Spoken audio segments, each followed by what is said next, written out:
Testing mic. Testing, testing. Hello.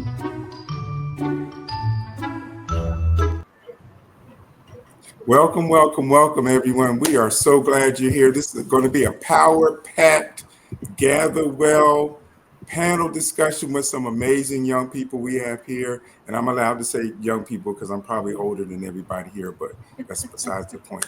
But welcome. Good day, good afternoon, good evening.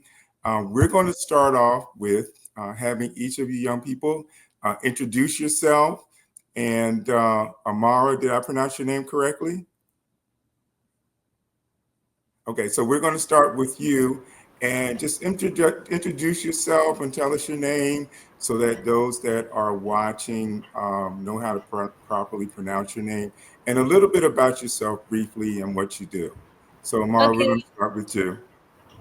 Hello, William, and hello, everyone. Glad to meet you all here at this Youth Summit. And well, this is Amar Aftab from Pakistan, and currently I'm running a global AI community, and we are existing in 26 different countries. And I would love you all to be a part of that community as well, so we all can grow together all around the globe. And it's really nice to see you, William, again in this session once again. So currently, what we are doing, I'm working as a AI influencer. I'm hosting Pakistan's first AI specific podcast where we have a conversation with the people who have the AI expertise. So everything is all around the AI. So that's all for now, and let's move on to another guest. Thank you. Awesome. Thank you very much. Thank you for that information. We appreciate it. So let's go to Key. How are you, Key? Great that you're Hello. Hello. Hello, everyone. Nice to meet you. Nice to be here on one of my favorite summits, and definitely because we're speaking about the youth.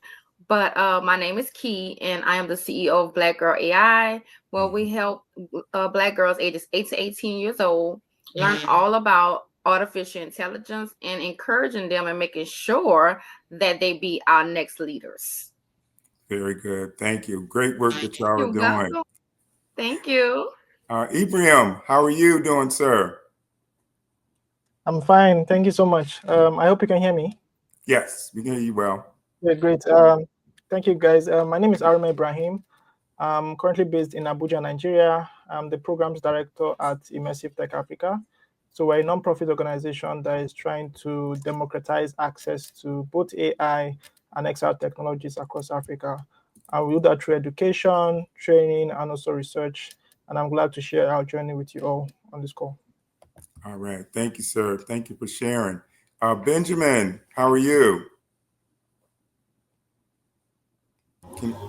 Hey there. I'm really good. Good to meet you, William, and the rest of my panelists. My name is David Benjamin, and I am the founder of the Meta Layer Initiative. This is a open source, co-creative project that seeks to define the desirable properties of a meta layer. And a meta layer is essentially a layer above the entire web.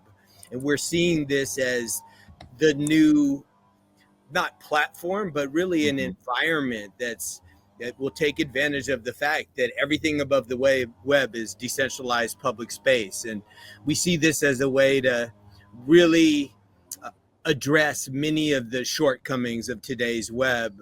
For example, the inability to understand what's true or not, the scams, the security issues, etc. And we see this as a really strong opportunity for young people to get involved with the design of protocols and actually create a new layer on the web that allows them to do the things they want to do. Awesome.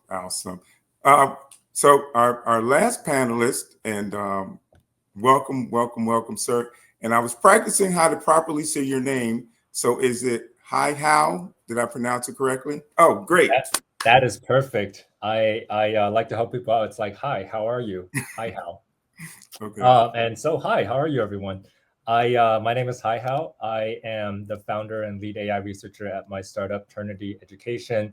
My background is in math and science. I have degrees in material science and math. And I was also a PhD researcher at MIT in machine learning. using that for designing and making new materials. And then during COVID, I pivoted somewhat my focus, my career. I was always very passionate about education. And so I decided to go for a education degree. And now I'm working to bring all of those facets of my background, the math, the science, and the education through this startup, which very exciting. We just got some funding for this week. So we're looking to make things happen. All right. Well, thank you, everyone. So I'm going to ask all of you to put on an extra energy of ingenuity, innovation, and imagination, because we're addressing the youth in this youth summit. And understanding that, preparing the next generation for emerging technologies, we have a list of questions that we wanted to ask you and get your insight. So first of all, I would like to ask you individually, what are your ideas or what are your perceptions of preparing the next generation for emerging technologies? There's a lot of technologies that are out there. Just briefly to start off, what are your perceptions and ideas of preparing the next generation for that? So Amara, let's start with you. Oh, you're muted. Okay. Can you hear me? Yes. Okay, great. Thank you so much for the question. For me, I think we just have to start basically. And one of the things we are doing over here in Africa is we are starting where we are, right? So we're not imagining maybe 1,500 years coming. We are starting where we are, leveraging on the infrastructures that are available for us. And one thing we are seeing now is the government has seen the huge impact and interest of getting started with AI and even emerging tech. For example, the government in Abuja, the capital city, recently launched a digital resource center to train teachers on some emerging tech skills that they can now use to support students in the classroom. So I feel we have already started, right? But we are starting where we are and seeing how we can catch up with the rest of the world. But I'm excited to see that progress has been made and can't wait to see what happens in the coming years. All right, thank you for sharing. Amara, how about yourself? What are your ideas and perspectives on preparing the next generation for emerging tech? Okay, for well, my point of view maybe have a differ from others as well, because I'm from a millennial generation, and I'm very much into with the youth nowadays and working with them on a lot of things. So the main point is that it's not so easy to change their mindset with respect to the current situation, right? And gradually they are trying to adopt each and everything. When we talk about the developing countries, so developing countries are not very much is in a situation to accept the things right now, but they are growing, because the old school of thought was like, okay, in our country, if AI is here, so in our country maybe AI will hit after 10 years or 20 years. So they are not looking things in a practical way. But the reality is, whether it's a developed country or a developing country, AI is already there. The chat GPT is there, all the different AI tools are there. So the youth should adopt and accept each and everything gradually. And that's the main point. The acceptance is the first point, which everyone has to do that. And then once our youth will accept things, definitely they have a different mindset, because the Gen Z, the Gen Alpha is already here. So such kind of generation have a very creative mindset. Even if right now, if we are like above like 20 plus and like 30 plus, so we cannot have the ability to think in that perspective. But now currently we have like very common issues, very common challenges in every country. The number one is a mental health issue, number two is the climate change. So in today's life, in today's generation, the generation which we are talking about, the youth, they are very much focused towards their mental health. So if they accept the AI today, or if they accept about the current situation, what is happening globally, then they will be able to do what they exactly want to do and what is the need of the time. So mental health is there. If with respect to the AI, when I talk about the AI, so if the current generation will integrate the AI into the mental health. So there are so many possibilities to solve the biggest challenges all around the globe. Thank you very much for sharing that, because we are international here.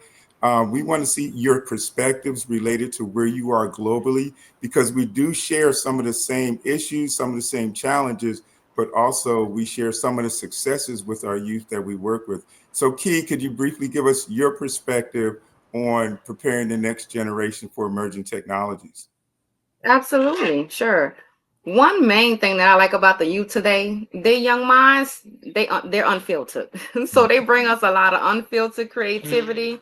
They're very curious, and they have a lot of courage too. So I like their willingness to imagine beyond their boundaries. I like how they really push themselves. I'm sorry, and they not hindered by traditions, like traditional things and legacies. They some dreamers, so Right. they're a lot about the what ifs and the why nots. That's what I like about it. So and they don't mind unlocking innovative ways to approach challenges. They're not afraid. They will go in there head first. Right. They're not afraid at all. So when we give them access and voice, they don't just adapt to technology, they revolutionize it. And that's what I like about our youth today. All right. And that's one of the words: revolutionize and evolve and adapt are very key and very important words that people Absolutely need to relate to tech. Hi, Hal. What are your perspectives as well for emerging technologies with youth? Yeah, I firstly, I agree with a lot of what's been said. So, I was thinking of like what additional perspectives. I think I might be probably the youngest one on the panel. I'm just borderline, almost Gen Z. But I think one thing about the younger generations, right? Those my age and younger, I get the sense that we don't take things for granted in the world. What I mean by that is we grew up in a world that's kind of full of volatility. I'm old enough to remember like the financial crisis, right? And kind of the world's not been the same since. And we grew up our whole lives, essentially from as long as we can remember, about the climate crisis, right? And so we don't kind of, despite the stereotypes, we don't take things for granted. Like, we want to actively work to create a better world.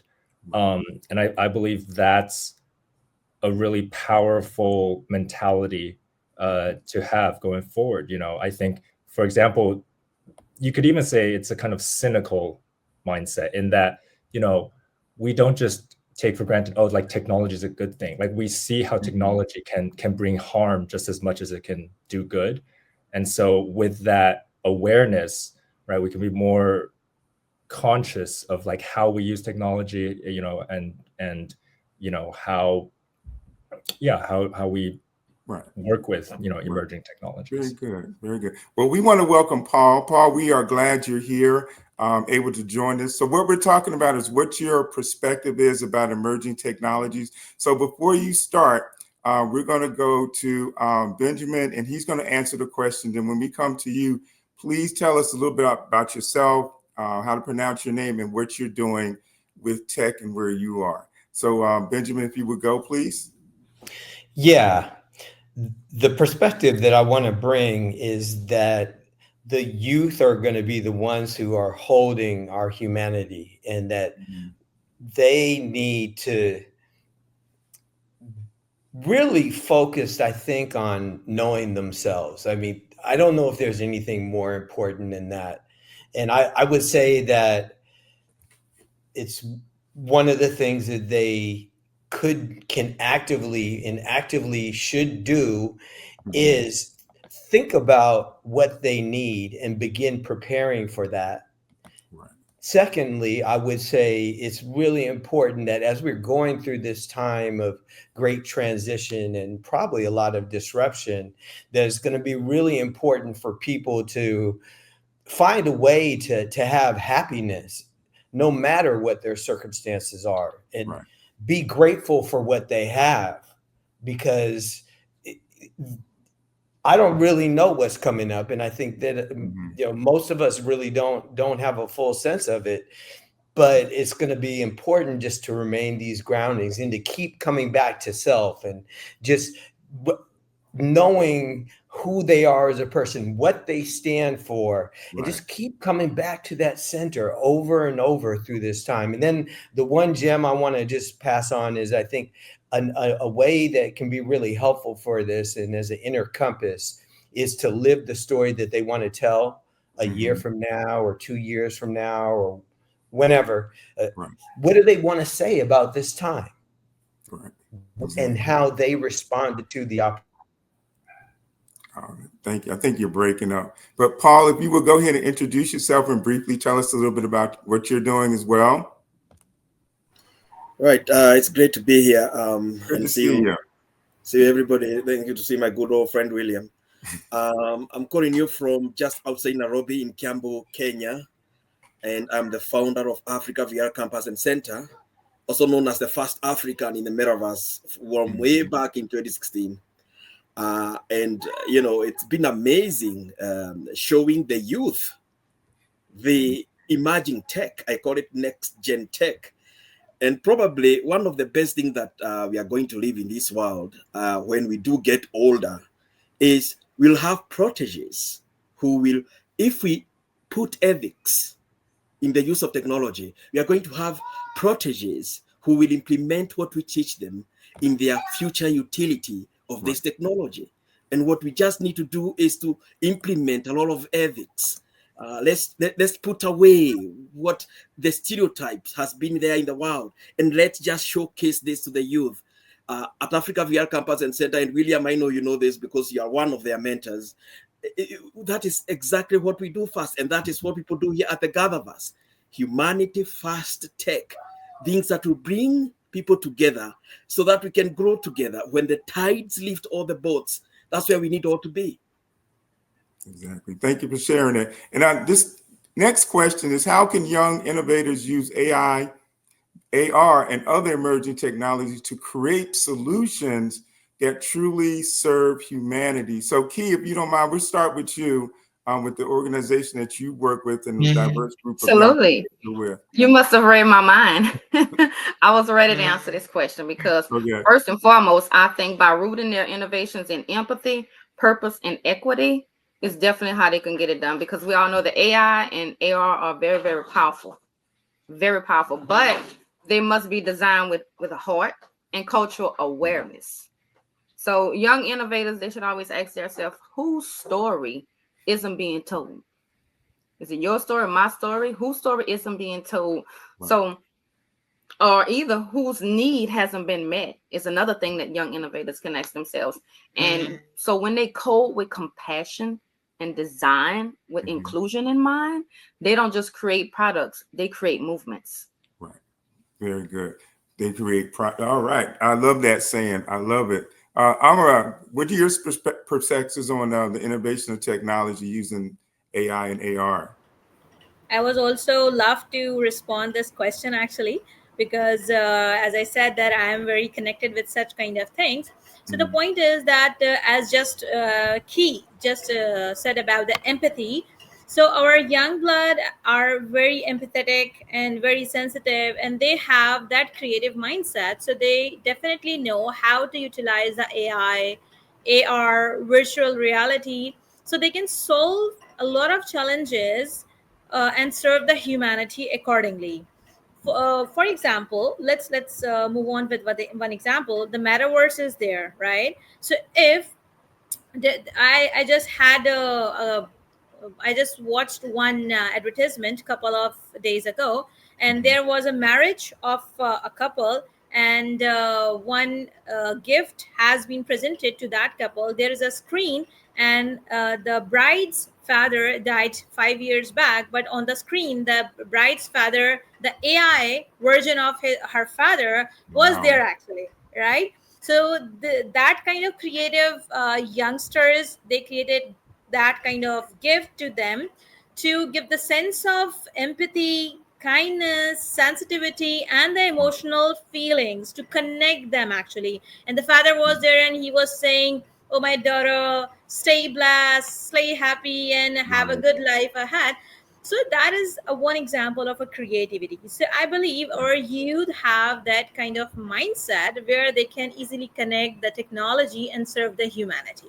Wonderful, wonderful. I love the different perspectives that you have. And we're going to go to our, since he mentioned it, our youngest member here.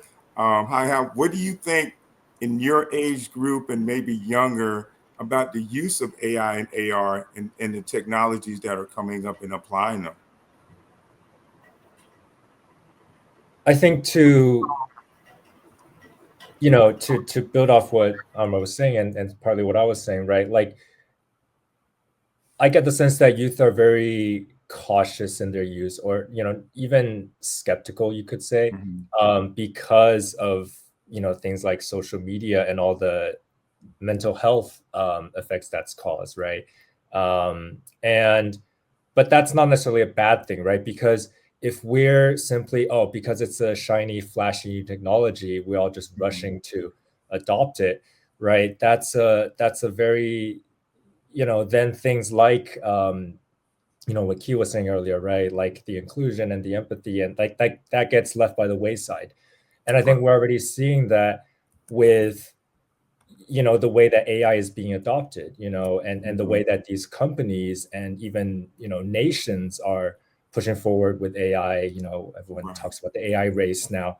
And, in that kind of, AI race, right? Whether it's between companies or between countries, the ethics and the humanity gets left behind. Literally, these big companies like Google, a few years back, they fired the founder of their AI ethics team. Her name is Margaret Mitchell. And I get the sense that the youth are much more just skeptical of the adults in power right now, right? And kind of hoping for a more inclusive and humane future. Right. Thank you for sharing that. So, in our next question, and this relates, Ibrahim, I want your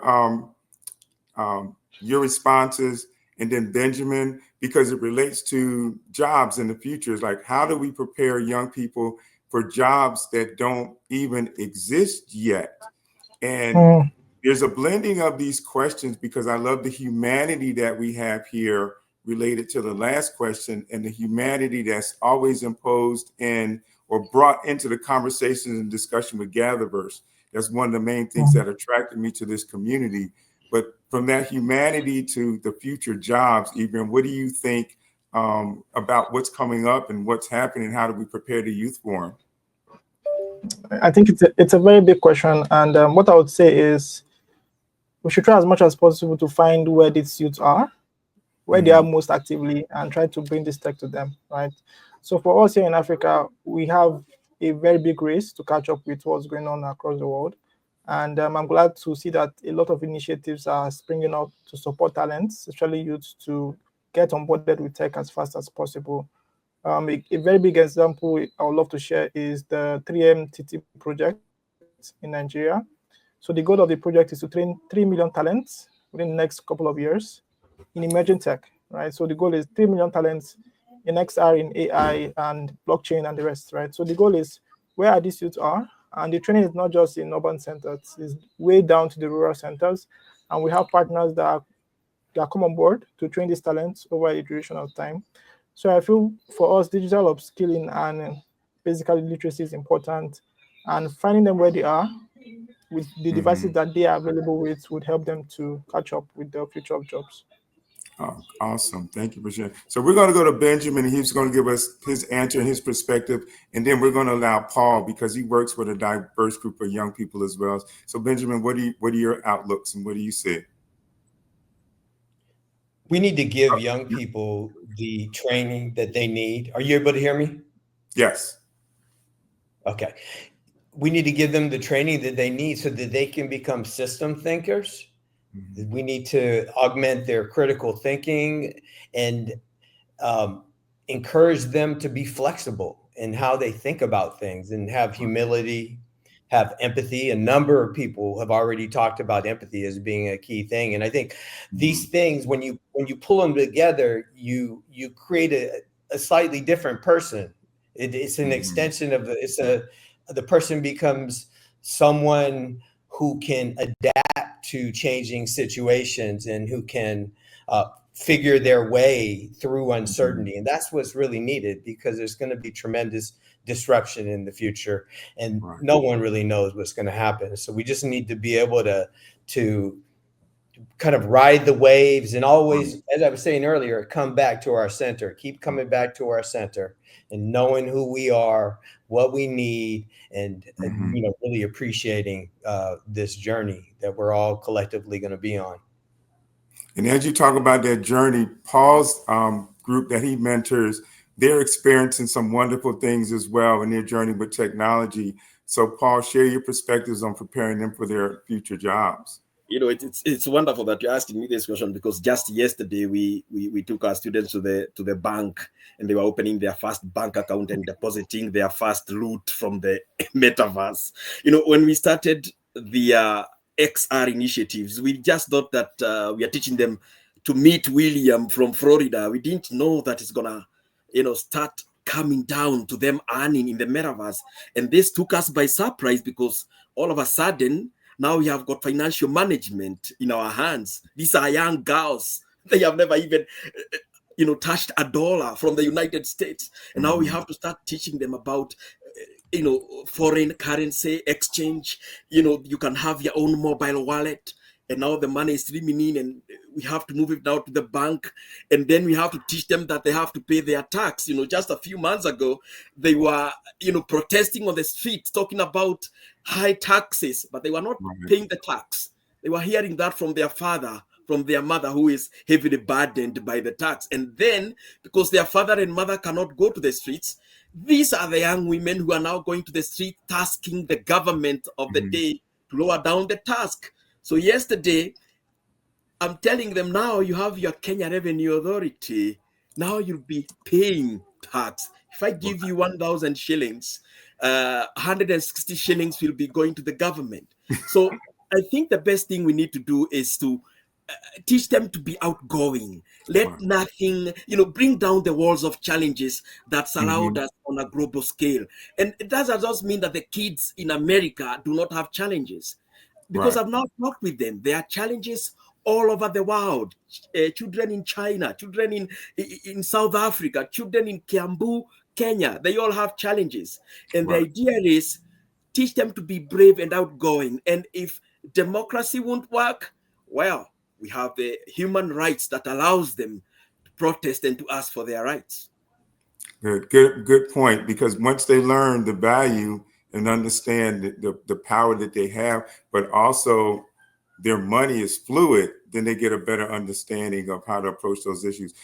Key, if briefly, you can respond as well, and Amara after Key, and then we'll move on to the next question. Yes, I just wanted to say one thing about preparing the youth. We teach them how to learn, not just what to learn. That's what I wanted to add. All right, good. Thank you. You're welcome. Yeah, so I just want to say that I'm loving or listening all the different opinions from different people from different background, and my intake in this is almost similar to the Key, that previously we were telling our kids what to learn and which field they have to choose and the specific field. Now we have to tell them, please explore as much as you can. There is no restrictions. There shouldn't be any kind of restriction like you have to be a doctor. So now the doctor must learn about the AI, right? So the teacher, if there is a teacher also learn about AI. So engineer must know how to integrate the AI. So there is no restrictions now, and there shouldn't be any kind of restrictions now. All right, thank you. All right, hi, Hal, briefly, please, so we can move on. I know you got. Yeah, sorry. I just think this is a really big question that like so many teachers and parents it's on their minds, and kids too, right? Like how do I just want to say one thing. I think one thing that's become apparent for me, with the rise of AI is that it's forced us to reckon with these big questions like, what does it mean to be human? Right. You know, and you know, I'm a STEM major through and through, right, from undergrad through to. But I feel like increasingly as I got older, like I began to appreciate the true importance of the humanities, right? Because after all, it's in the name. It's what makes us human. And learning about things like history and you know, even philosophy, right? These are things that will become only more important. You know, I think, you know, liberal arts gets kind of ridiculed, right? It's like, oh, the liberal arts major, we can't get a job. But part of it, like, we don't know what future jobs are going to be like, right? That's the premise of the question. And so having that kind of liberal arts education with a broad base allows you to be flexible. So that's what Thank you for sharing. Thank you for that. Yeah, it's a lot to learn, a lot to take in, particularly for our youth when we want them to be responsible. So on to the next question. How can we integrate discussions on privacy, which is a big discussion going on now, security, and the digital ethics into everyday education? So as you answer that, if you can, give us your perspective or idea of what you think education is as well, because we're getting into different areas. As a professional educator myself, I'm trying to grow out of the habit of saying education is still basically in the school, but education can be your surroundings and your environment as well. So I'm learning and going through that transition. So Benjamin, your answers to integrating discussions on privacy and security with digital ethics. What are your ideas?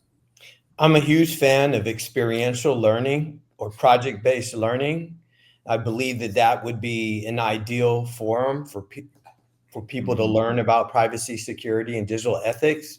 For example, if their teacher or facilitator was to give a homework or assignment to create something, create something from scratch that they're really interested in. I think that's the important thing, that it's something they're fired up about anyway. And normally in some kind of school situation, education, they wouldn't be able to do this, but we're allowing them to work on something that they're excited about.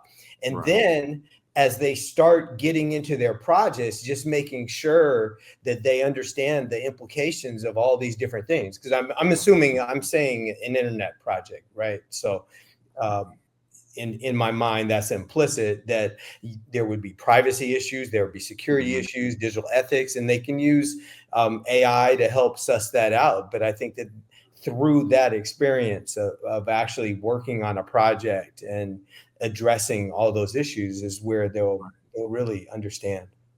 And this dynamic too is a lot of schools, unfortunately, are not really doing AI security. They're not doing ethics because of standards or objectives, and they're not really doing privacy. They may touch on it, but unfortunately, this is not a key area in a lot of schools, unfortunately, in educational institutions. So Ibrahim, from your perspective where you are, what are your responses to the question?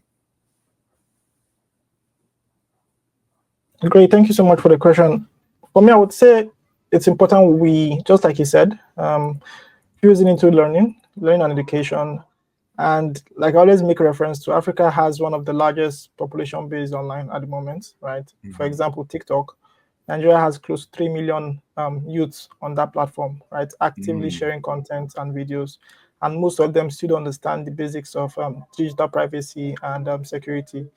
So I feel those platforms need to find an initiative whereby they can start orientating those youth on how to protect themselves online, right? So I've seen cases whereby people are tracked, their locations, and being molested one way or the other, or their content that they share online are being repurposed for other vices that are quite bad.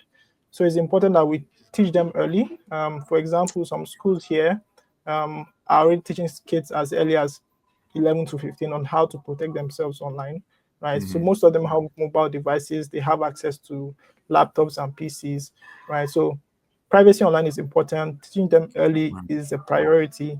And I believe in the coming years, we'll have youth that are privacy literate and can actively protect themselves online. Right. Thank you. Thank you for sharing. Now, we're going to get one more perspective and then we're going to move on to other. But I would like Paul to share the young ladies' And in his organization, in his group, how do you prepare them or teach them about privacy and security? I've seen them do a lot of work online with Oculus through the computers. So I know there's a different perspectives between boys and girls and men and women when it comes to their digital privacy and ethics. So from his perspective with the young ladies that he works with, can you share that with us? Oh yeah, and let's all agree that even as we talk about digital ethics, we start first of all by socio-moral ethics, because the same people they are meeting, online are the same people they are meeting in the market. They are the same people, they are meeting in their institutions. But the thing here is, somebody said it in the comment, it's ethics, ethics, ethics. And if you can't teach ethics enough, we teach more ethics. Because when we go to the digital online and we have our digital classes in the metaverse, something is always happening. And I know, William, you know this because you yourself have been hosting many metaverse events. People come in and you don't know where they came from. They just come in, and they may say anything, they may do anything, and it's not my fault. That's what I insist on. It's not your fault as the host of the event or as the presenter of the event. And then again, I even always tend to think that people have got so many problems out there. I mean, when I'm watching news, I also see road rages across the world, including the United States. Some guys will get in the car and the helicopter is chasing them for miles. It even becomes a TV show in itself. So all this is happening because the world is filled up with a lot of problem at the moment. There is global economic crisis. There is moral, fabric being torn apart. So the idea is to fill them with their own essence, to fill them with their own character, their personalities, so that no matter what is thrown to them, nothing can pull their walls down. Exactly. Thank you for sharing. So each of us deal with different communities differently in our perspective, where we are physically located, and even in our online environments, because my personality is shared through LinkedIn, and I don't use TikTok that much, but LinkedIn and YouTube and X and other platforms. So you see different sides of me. So it's great to see the diversity. So Key, can you share us in what ways can diverse communities globally have equal access? And this is one of the things, equal access to developing and using emerging technologies. And I know sometimes we struggle with the equal access part, but it is one of those key elements too that we all have to think about. Yes, absolutely. First things first, access begins with intention. So when I say intention, I mean intentional investments, intentional in broadband, intentional in all the tech hubs, and most importantly, intentional in the teacher trainings and in culturally responsive curriculum. So it also means decolonizing tech spaces and making room for indigenous wisdom, ancestral intelligence, and underrepresented brilliance. So true access isn't just about devices, it's about belonging. All right. Thank you. Thank you for sharing. You're welcome. Amara, would you like to add something to that as well? Yeah, why not? Because definitely I'm running a global AI community. So I am already connected with a lot of people globally. So with respect to the equal access and the main point, what exactly, let me tell you what Pro AI Global is doing. We are providing the opportunity to all of the AI enthusiasts and AI experts to get in touch, to connect with each other. So initially, the main point is, number one, we have to have the awareness of any kind of emerging technology.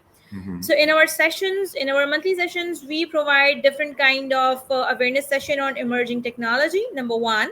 Number two, what we do, we give the opportunity to the people. Let's suppose if William have a company, so William can share what exactly the product he has, okay?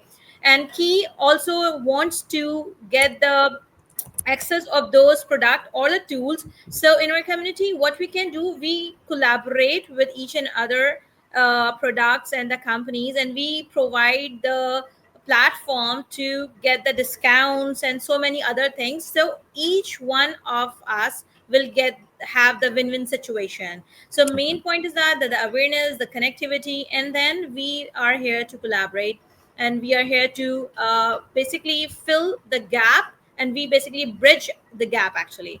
So yeah, that's it, I think. And I would love to hear the other perspective as well. Yeah. Okay. I'm going to allow the gentlemen to add their perspectives from their background. So whichever would like to go first. Yes, sir. Yeah. I just wanted to introduce a term that I came across in a book I was reading. You might have heard of the Matthews effect, right? It comes from the Bible. The story in the Bible where the man who starts with more ends up getting more than the man who starts with less. And one of professors at MIT, Justin Reich, he in his book "Failure to Disrupt: Why Technology Alone kind of fails to disrupt education." I forgot the subtitle, but in that book, he coined the term "ed tech Matthews effect," right? So when we're thinking about technology and especially in education, but just education more, technology more broadly, right? This idea that those who have more, by default, if you will, right, will end up getting more, and it's sort of a positive feedback loop, right? And we see this very much with all sorts of technology, but in particular AI, right? And so I think we need to be conscious of that, right? It goes back to the point I said earlier, like technology on its own does not, we tend to think of, especially in this modern age, technology as this great thing that, brings improvement to quality of life for everyone. But that's not inevitable. That actually, technology by default, it could make people's lives worse as well, or better. And particularly, it could be, widen inequalities. So we need to be very conscious of that and to actively work against that effect. Thank you. Thank you for sharing. Ibrahim or Benjamin, did y'all have anything to add? Okay. All right. Well, hey, these perspectives are great. I'm in Jacksonville, Florida, and these are conversations that are happening within the community, equal access, the diverse use of technology. So all of those empower us to have these conversations outside of GatherVerse when we're in our communities or where we're in our places of employment, or even with our families. We're talking about the youth. So having conversations with them is very important because they do look up to us as leaders. So moving on, what dangers arise when young people adopt technology without understanding its long-term consequences? So I'll give an example. Like when TikTok first came out, everybody jumped on it. They were using it, for personal use, for business. But the issue was the access to personal information that you had to provide in order to use the app. And that's still an ongoing conversation. But I think one of the things that have died down a lot was people see the benefits as opposed to, oh, okay, I got to give you all my information in order to use this app. But still, how can I still use it to benefit and not even worried about that? And I'm just going to ask anybody want to go first to address that. Yeah, I would love to. Okay, we'll start with you. Okay. Yeah, so actually, data is a new oil, right? So the main concern is all about data. What the young people are doing, they are just, if let me give you one more very real example. There is a country, and the guy, he was feeling so depressed, so he started talking with a bot actually, and he's sharing about all of his feelings. I'm feeling lonely, and she ditched me, and etc., and all. Then what happened? What are you doing? What the youth are doing? The youth is storing their data. They are providing their personal data, right? So if you are definitely giving your personal data to anyone, so everyone has the common sense what can be the side effect of that. And for example, let's talk about a very recent case of ChatGPT about the Ghibli art. Everyone was providing their family pictures and their own pictures to create the Ghibli art. And what they are getting in at the back, they are definitely storing their own personal data. and there are so many other things. So there are so many consequences, but we have to think what and how we can stop that. What are the precautions? So the awareness Mhm. is the first and the main part, which we all of us have to create to the youth. Actually, once we will provide Right. the such kind of awareness that what are the side effects of that, then definitely at least we will be a capable, or we will be able actually to part our role in the society. Right. Thank you. Thank you for sharing. That's very important information to know. Next, we'll have our young man right here Yeah, giving us I want to wisdom. say, I want to speak on something that I would argue is even more dangerous than Mhm. this loss of privacy or data, in the rise of AI, and that is the gradual disempowerment of humans. Right. And what does that mean, right? Like, there was a recent study put out by Microsoft in collaboration with CMU, Carnegie Mellon, and they looked at knowledge workers, right? So working, people working, and they found was that with increased AI use, and this is not particularly surprising, but with increased AI use, Mhm. there was increased cognitive offloading is the term they use, right? So, in the same way that we offload sort of physical manual things, even skills, right, to machines and our gadgets, right? Like most of us can't navigate in the wild using the stars anymore, right? That's been a long lost skill. But now with AI, it's potential to take over, or for us to lose more and more skills, right? As we offloaded these decision making, even, or to AI without without thinking critically about like the consequences. That's something very scary, because Mhm.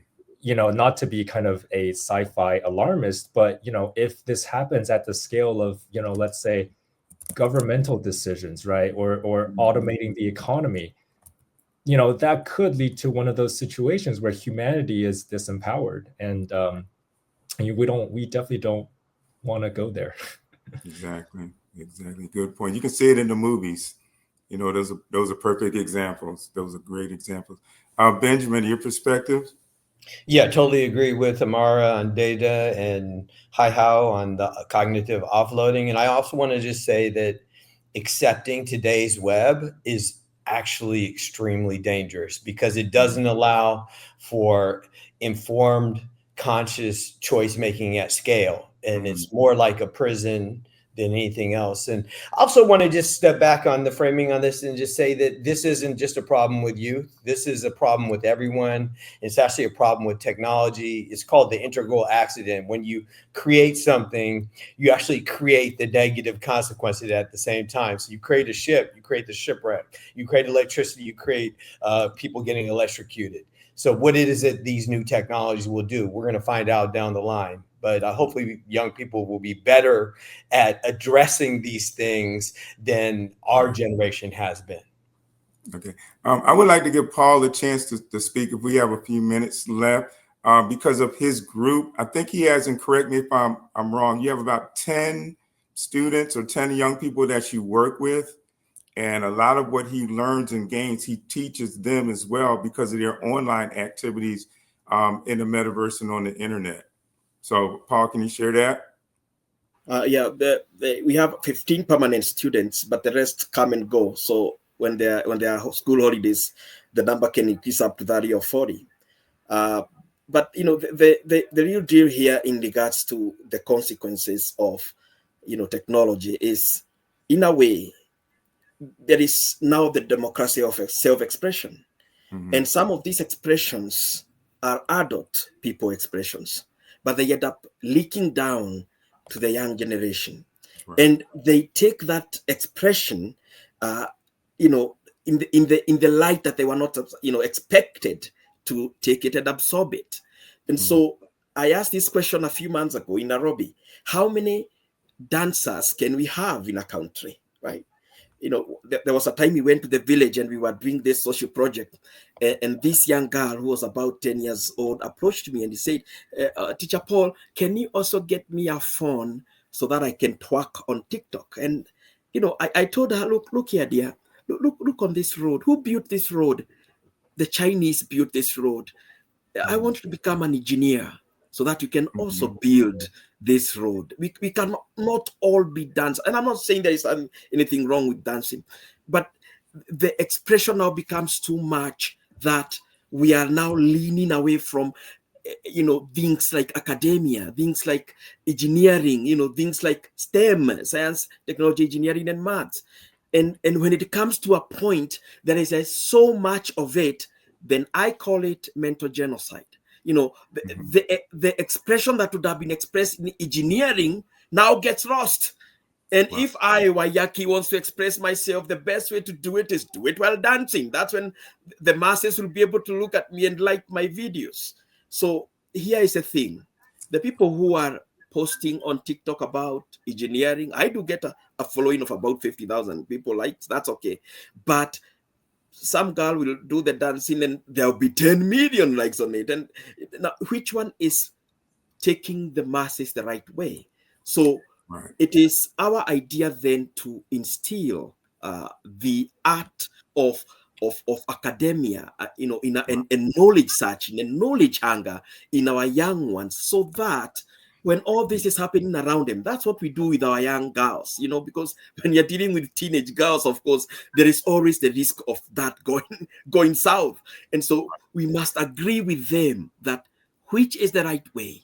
You know, talk to them like they are adults already and ask which is the right way, which is the right way to get you to Oprah Winfrey level, to the president of Liberia level, to the president of Tanzania level, who is a woman, by the way, to the astronauts who are flying in the Blue Origins the other day. Let's get talking and instill the old stories of you can do it. You don't have to take the easy way. Exactly. Thank you. Thank you. We seem to have run out of time, but before we go, I want to encourage each of you to follow each other on LinkedIn and other social platforms to continue these conversations. There is so much synergy here, and I believe I follow most of you on LinkedIn, but I'm going to follow everybody to make sure that I stay connected with you, because I've learned so much, and I applaud each and every one of you and thank you and encourage you to keep doing the great works that you're doing. So thank you very much. God bless everyone.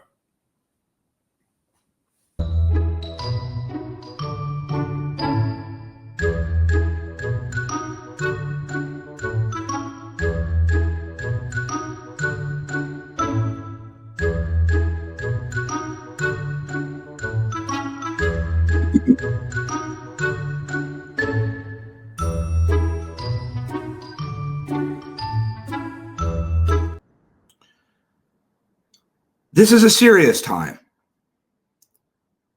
a powerful and rather extraordinary time of innovation. I was just reminded of this, and I hope you were as well, with listening to these series of expressions of the roundtable we just were afforded to have. Each technologist, a true expert in their own right, whom I've been observing for some time now. We've had Paula McDowell, a penultimate expert in education,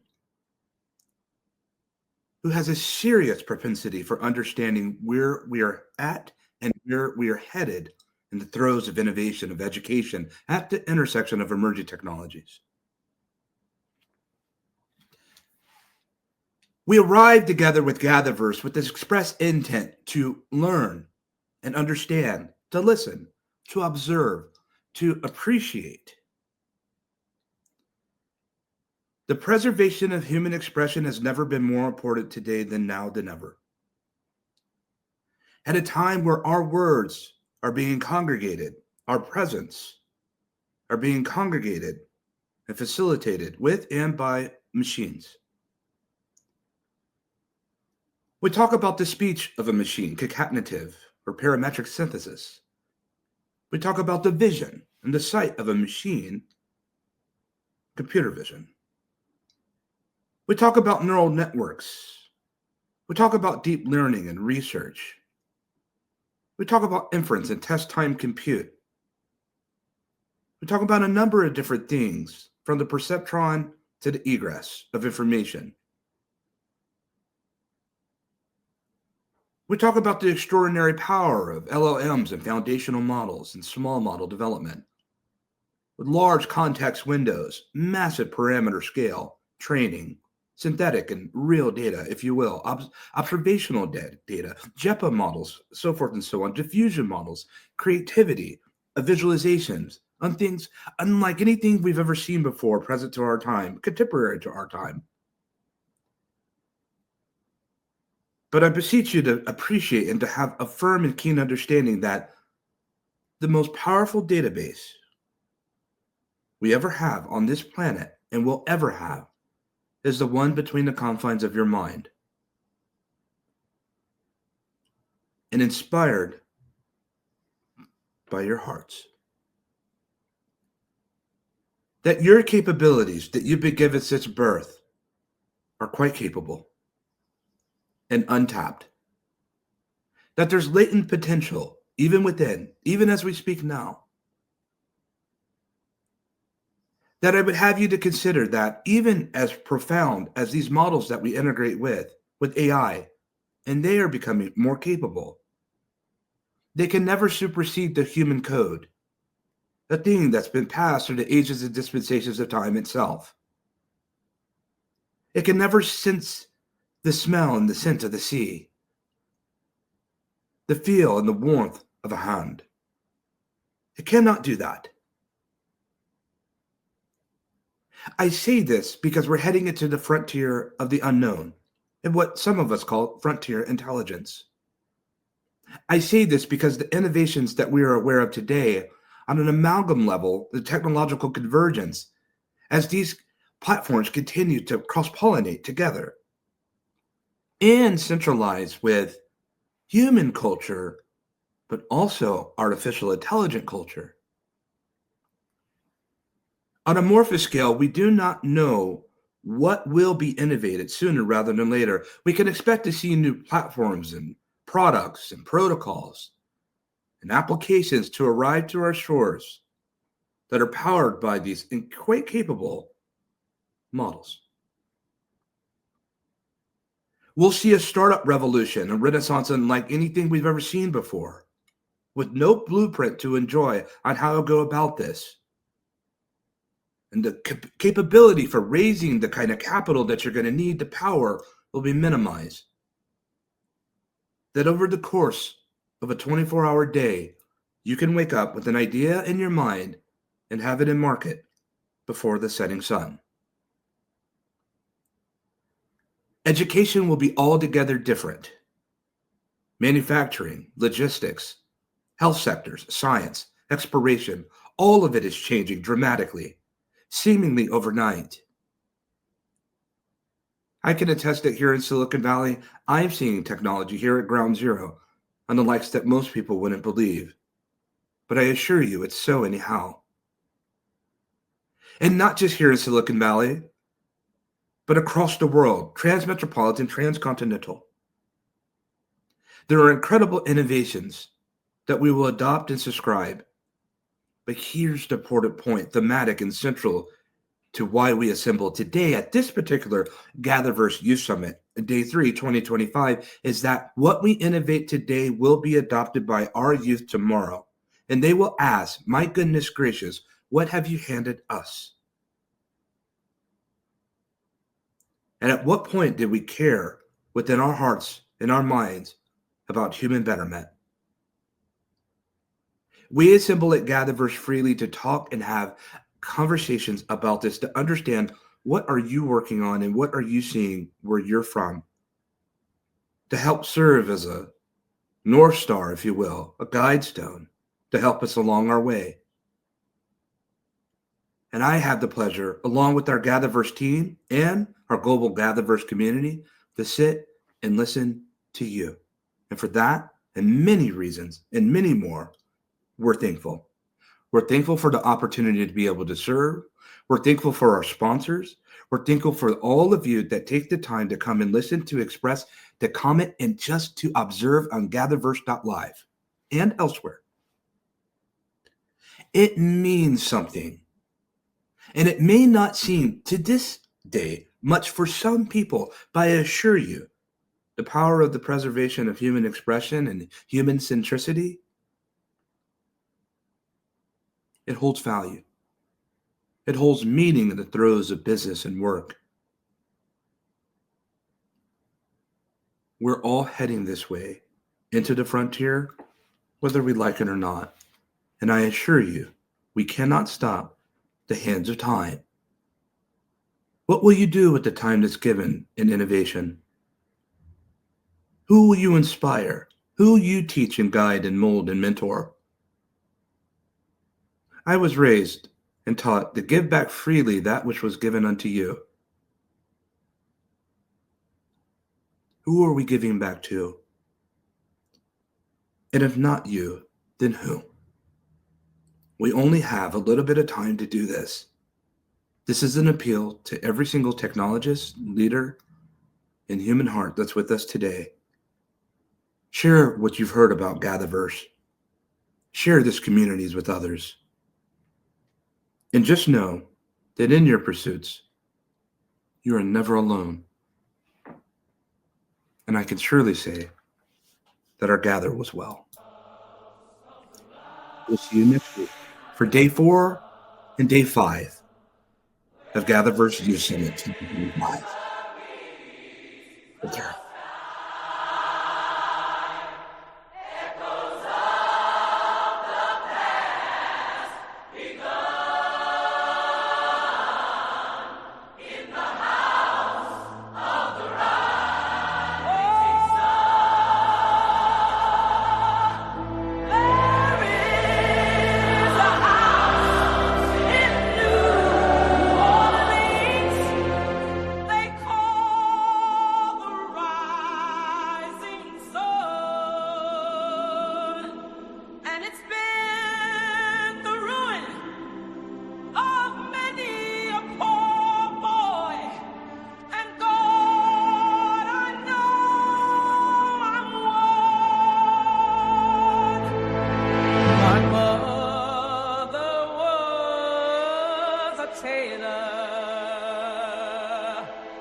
She sewed my new blue jeans.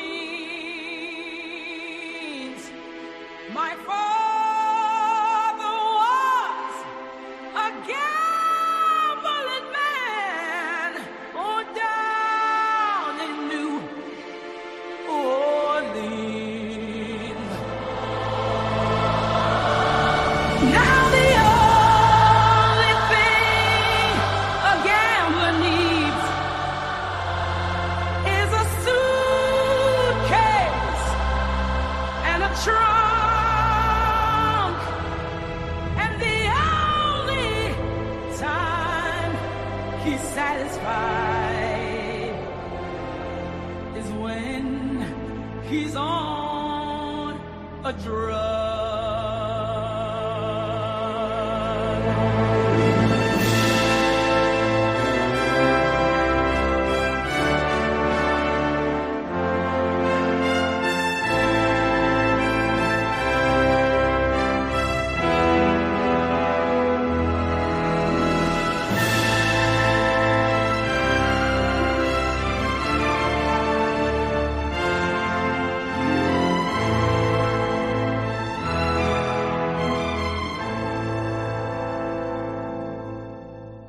Oh, mothers, tell your children not to do what I have done. Spend your lives in sin and misery in the house of the rising sun.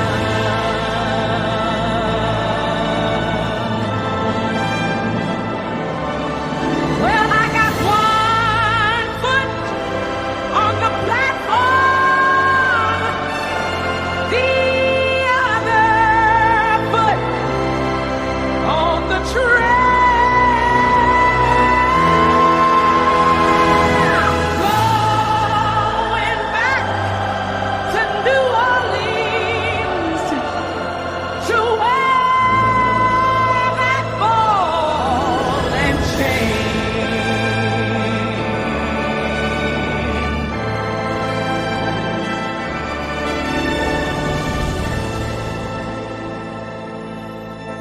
Well, there is a house in New Orleans they call the Rising Sun, and it's been the ruin of many a poor boy. And God, I know